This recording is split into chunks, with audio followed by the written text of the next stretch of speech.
যান দুর্ঘটনায় আহত ৮ জন যাত্রী। ঘটনা বুধবার বিকেল নাগাদ উদয়পুর অমরপুর সড়কের থাকছড়া এলাকায়।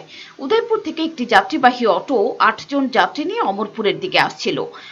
অমরপুর থাকছড়া মুন্ডা কলোনি স্কুল সংলগ্ন এলাকায় আসতেই বাঁক নিতে গিয়ে উল্টে যায় গাড়িটি। পথচারীরা সঙ্গে সঙ্গে খবর দেয় অমরপুর দমকল বাহিনীকে। তারা ছুটে গিয়ে আহতদের উদ্ধার করে নিয়ে আসে অমরপুর হাসপাতালে। আহতদের মধ্যে ৪ জন ছিলেন মহিলা, 2 জন শিশু এবং 2 জনের অবস্থা গুরুতর হওয়ায় তাদের গোমতী জেলা হাসপাতালে স্থানান্তর করা হয়। কোন জায়গাতে আইতেছিলেন করছে আপনারা? কজন আছিলেন গাড়িতে? বাচ্চা বাচ্চা ছিল? যেমন সব রাস্তাটা খারাপ, রাস্তাটা ভালো হয়েছে।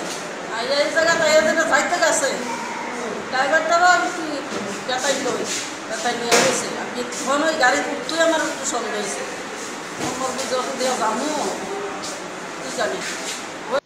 আইন ভেঙে দেদার যাত্রী বহন করে চলেছে একাংশ অটো চালক। এর ফলে ঘটেই চলেছে দুর্ঘটনা, যা ঘটল এদিন। ব্যুরো রিপোর্ট, চ্যানেল দিনরাত।